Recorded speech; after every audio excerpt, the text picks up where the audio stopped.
Assalamualaikum warahmatullahi wabarakatuh. Perkenalkan kami dari kelompok 2 yang beranggotakan Bu Erina Rahmawati, Pak Faris Habib, dan Pak Randi Adi Satria.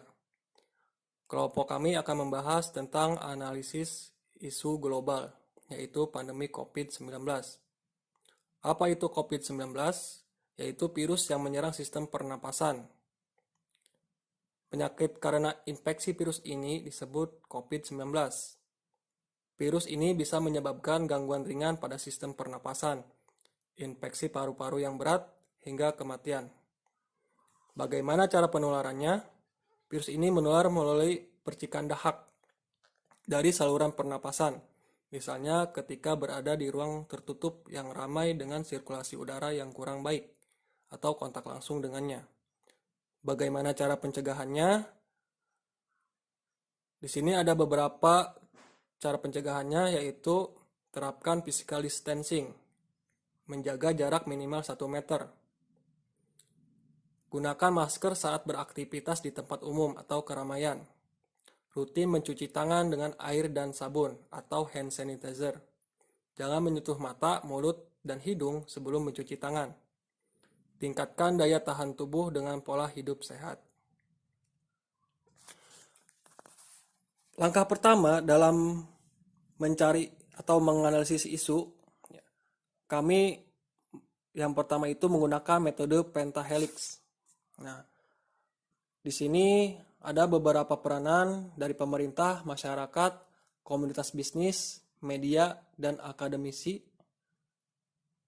Setelah kami mencari, mengidentifikasi, maka ditemukanlah beberapa masalah atau isu.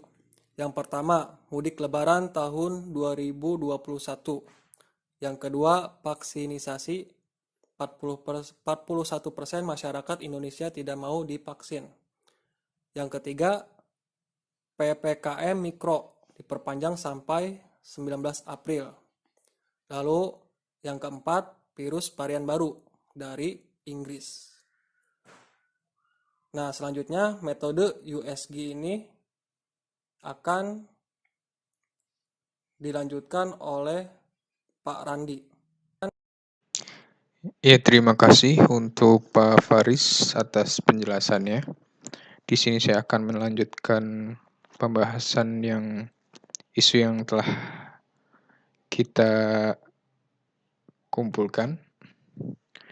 Di sini kita memilih beberapa isu dengan metode USG, yaitu masalah dari pandemi COVID-19. Yang pertama, masalah mudik lebaran tahun 2021. Vaksinasi masyarakat Indonesia tidak mau divaksin, PPKM Mikro diperpanjang sampai 19 April, dan virus varian baru. Di sini kita memakai metode USG, di mana di situ terdapat ada urgensi, seriousness, growth, dan nanti kita kumpulkan dengan total nilai yang telah kita diskusikan. Dan di sini mudik lebaran urgensinya dengan nilai 2, karena mungkin dengan adanya peraturan ini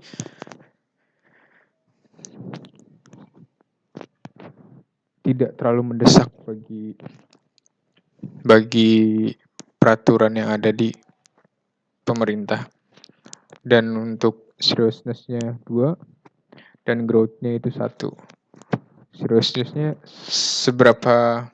seberapa besar masalah ini akan terjadi lebih buruk, atau seriousness kalau tidak ditanggulangi akan berdampak seperti apa.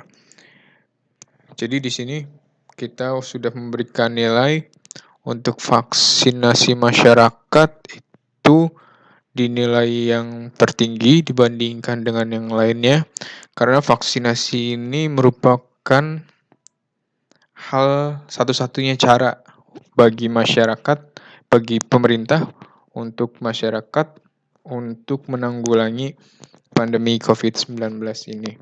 Makanya Dengan nilai yang telah kita diskusikan dengan metode USG ini, kita mengangkat isu tentang vaksinasi. 41% masyarakat Indonesia tidak mau divaksin.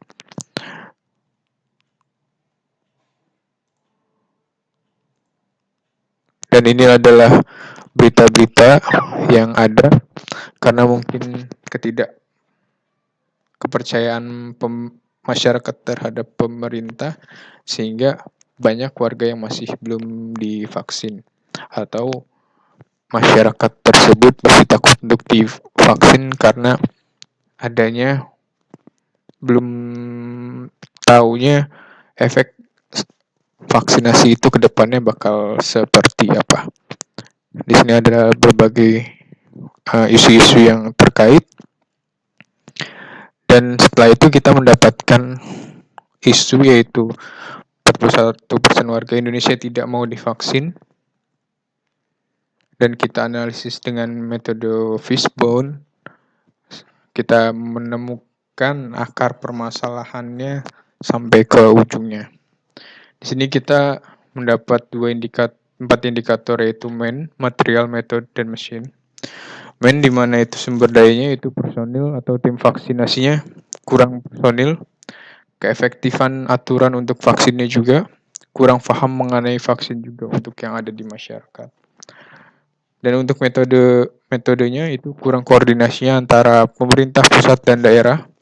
Jumlah sasaran yang mau divaksin belum jelas, belum sasarannya belum jelas. Kurang percayanya masyarakat kepada pemerintah juga. Dan materialnya yaitu keterbatasannya jumlah vaksin, karena sampai saat ini jumlah vaksin yang dikeluarkan untuk masyarakat Indonesia masih sedikit yang didistribusikan, masih perlu waktu lebih banyak lagi. Itu sebagai pekerjaan rumah bagi pemerintah untuk meningkatkan jumlah vaksin yang ada, sehingga jumlah vaksinnya tersebar merata ke seluruh pelosok daerah. Dan alkes yang mungkin kurang memadai dengan banyaknya orang yang divaksin, itu bakal menjadi alkes harus siap banyak untuk membantu penyelenggaraan vaksinasi, dan transportasi kurang untuk menjangkau ke daerah, karena daerah-daerah yang ada di Indonesia itu tersebar di pulau-pulau yang sangat luas, sehingga pendistribusiannya harus cepat, harus tepat, harus adil dan merata. Dan itu sebabnya dan akibatnya ya, warga sampai saat ini di Indonesia masih belum atau kurang percaya akan vaksin, sehingga tidak mau divaksin. Itu saja yang dapat saya sampaikan. Selanjutnya saya akan melanjutkannya ke Ibu Erina. Oke, selanjutnya tentang analisis SWOT, yaitu tentang kekuatan, kelemahan, peluang, dan ancaman. Kita mulai dari pertama, yaitu kekuatan.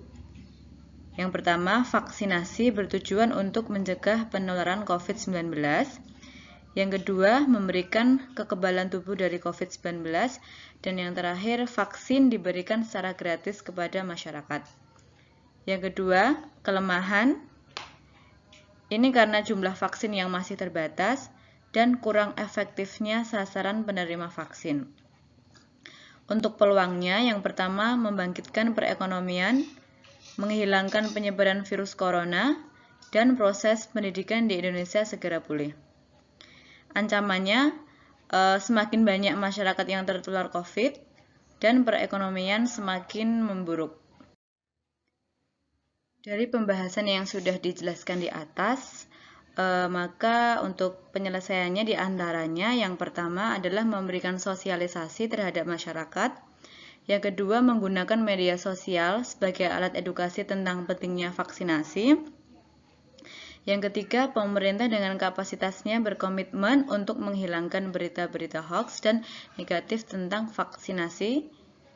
Yang keempat, meningkatkan jumlah vaksin agar tersebar merata di seluruh daerah. Karena memang jumlah produksi vaksin itu memang tidak bisa langsung banyak, maka konsekuensinya tidak bisa langsung merata di seluruh daerah seperti itu. Dan yang terakhir, pemerintah memberikan peringatan dan sanksi terhadap masyarakat yang tidak mau divaksin, karena pada kenyataannya memang tidak semua masyarakat itu mau divaksin dan tidak semua masyarakat itu percaya dengan vaksinasi. Demikian presentasi dari kelompok kami. Terima kasih. Wassalamualaikum warahmatullahi wabarakatuh.